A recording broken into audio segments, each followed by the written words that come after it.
The CV stacks up, but it's where does he go? He's one of those players who, how much growth can you see in his game? That's something that clubs will be looking at.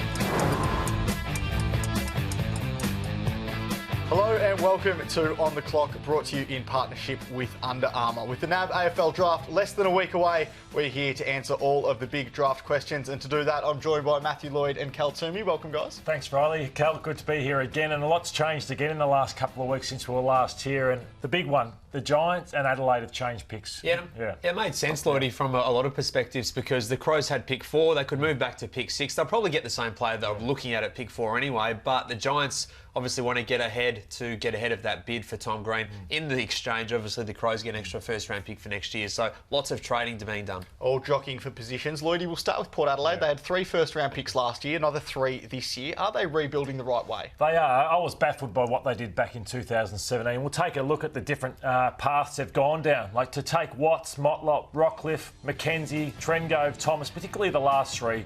They were steak knives who were never going to do too much, and they take positions away from kids that could be playing, and then a year later they flip it over again and go Rosie, Butters, Dursma, Burton, who's young, Lysette, obviously premiership ruckman, and then what a wonderful position they're in this year, Cal, with 12, 16 and 18. Yeah, this is the right approach, isn't it? And we've seen the success and what a group of draftees coming through together can make, and we saw that last year with the 3 boys.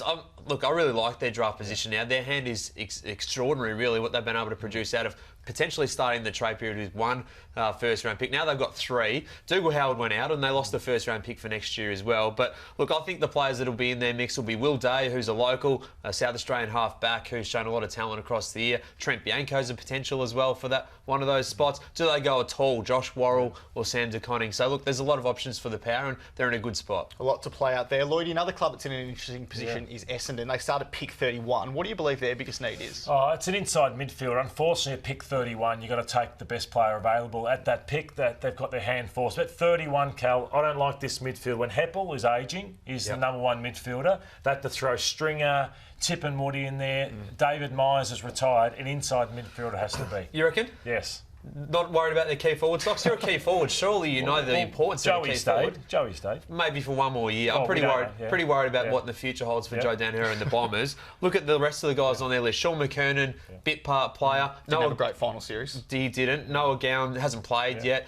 James Stewart's injured all the time. Mitch Brown gone. Mitch Brown's been sacked. There's nothing there. It's a bare cupboard beyond Joe Daniher, and he might only have 1 more year at the club. They have to go key forward if they can find one. I'm not sure they definitely get one at 31 or 33, but they could package those picks up and move up the board and get Harrison Jones. He's a player who played really well for Vic Metro throughout the Under-18 Carnival. We see him here at the MCG against Vic Country. He can also go back, so I like his versatility too, but the Bombers at the moment probably have a little bit more depth in the key position stocks, but Harrison Jones is athletic. He can mark above his head. We see here, I think he's going to add some more muscle to that frame because he's probably needs a couple of summers in the gym, but what we like about his leading patterns and his ability and his smarts around the ball make him one of the better key forwards around this second round. Is he there at 31 though?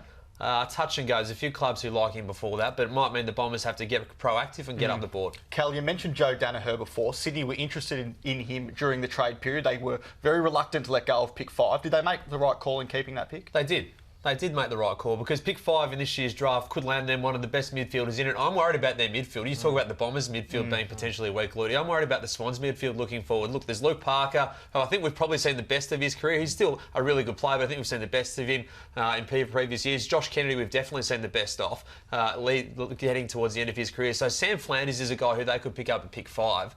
And what he produced at the Carnival as well was just excellent form. I mean, he does it all the time. He's a midfielder from this the Gippsland Power, Vic Country side. He's good above his head. We see him push forward as well and get the clearances. So what he can do as a midfield option straight away for the Swans would be add some zip to their midfield unit, and it's something that they just don't have. So Sam Flanders, if they go for him, it could be Hayden Young as well, a player who can play in the midfield eventually. It could be Dylan Stevens, a midfielder for the Swans in their mix. Pick 5 is a pick they had to keep. Yeah. Right, I'd agree, because I think you look at it, it used to be their powerful number 1 weapon with Kennedy, Hanbury, Jack, McVeigh, all those players. They're all gone, but if Dano kicks 70 and makes you All-Australian, people would say, why didn't they give up pick 5? Big if. Only played 11 games in 2 years. But he's capable if he gets his body right. He certainly is. Cal, we all love a bolter. Who's getting the late buzz? Oh, it's all about Jay Rantel at the moment. He's He's the running man for this year's draft. We saw that at the combine here. He's ahead of Finn McGuinness at this point, and he beat him in the 2-kilometre time trial, setting an all-time record, 5 minutes and 50. That's elite going. And he also took out the yo-yo test, which is the other endurance test at the combine. Look, there's a little bit of a question mark on his kicking, and that might have some clubs pushing him back down the ranks a little bit more. But I think there's clubs at the end of the first round and the start of the second that like this guy. There's Richmond, there's Brisbane, there's Adelaide, all clubs that are looking at Jay Rantel, and someone that his combine pushed him up the ranks really highly, because before that, probably sat somewhere deeper in the second round, or maybe even early in the third. Cal spoke about Trent Bianco and his kicking. Yeah. He's the premiership captain of the Oakley Chargers, and we'll see some of his highlights. He's a beautiful kick, and Cal touched on it a number of weeks ago, this kicking skill. But the knock on him lacks a little bit of speed, and he's 179 centimetres. So some will put him in the 30s. Yep. I know clubs might have him ranked in the 30s, but look out for the Suns at pick 15 and also Port Adelaide at pick 16 to look at Trent Bianco. So he, for me, is the one that's risen after a great final series for Oakley. Premiership captain as well. Yeah, he's a premium. There's a premium on good kicks, isn't there? He's got that. Opposite end of the spectrum, Cal, who could be the slider this year? Will Gould is the one where I'm just fascinated to see, guys, where he goes, because, look, he has one of the better CVs in the draft pool. He's a back-to-back All-Australian. There's only 2 of them in the draft pool. Then he went and played a starring role for Glenelg's breakthrough premiership teams, their first flag in more than 30 years, and he was starring for them in the senior team for that. But then he turned up at the combine in probably a condition that he wouldn't have liked to be in. He registered 106 kilograms at that, had other clubs telling him that he was overweight and he hadn't turned up in the type of condition that he would have liked. But since then, I know he's done the work to shed some of that time of his 2-kilometre time trials, and also worked really hard at his fitness. So he's a player that the CV stacks up, but where does he go? He's one of those players who, how much growth can you see in his game? That's something that clubs will be looking at. Somewhere in the 20s might end up seeing where he goes, but there's other clubs who wouldn't take him until the 40s. I'm going to talk about Elijah Taylor, a Western Australian Indigenous boy, All-Australian.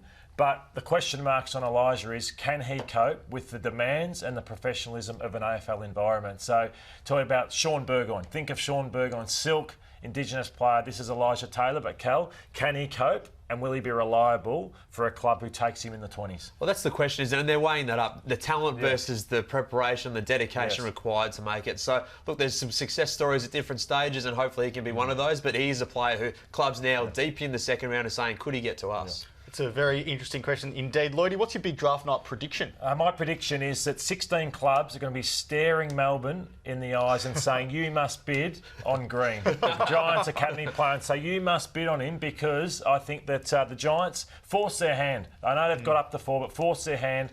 They will match it, in my opinion. Some will say no, they won't, but I think they can't let this kid go.